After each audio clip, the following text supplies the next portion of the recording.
সমাজ ব্যবস্থাকে সুন্দর করা, কন্ট্রোল করা, যে যেটার মধ্যে থাকুক, যে তাকে তুচ্ছ জ্ঞান না করা। আর আমি তো চেষ্টা করব যে আল্লাহ পাকের হুকুম মোতাবেক চলার জন্য। আমি আমার ভুলের জন্য কানবো, আমি আরো ভালো হইতে চেষ্টা করব।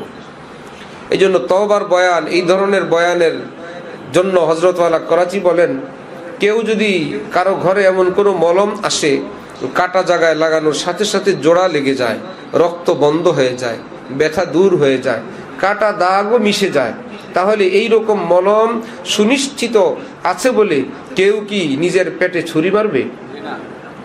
নিজের সন্তানের গাল কাটবে? নিজের হাত কাটবে?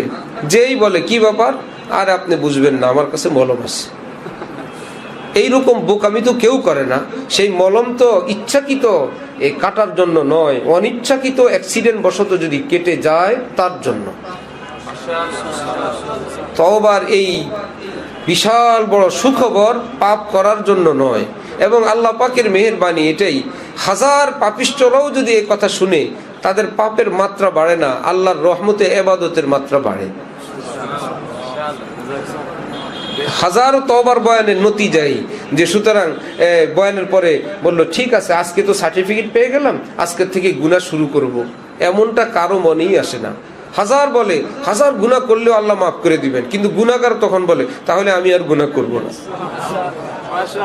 তারে বলা হচ্ছে যে ভাই গুনাহ, ভুল বিচ্যুতি, তওবা বারবার করলেও আল্লাহ পাক সেই তওবা কবুল করবেন। কেউ বলে না তাহলে আগামীকাল গুনাহ করতে থাকবো আর তওবা করতে থাকবো, সেই ওয়াজ শুনেও বলে তাহলে আমি আর গুনাহই করব না, আমি আর তওবা ভাঙবই না।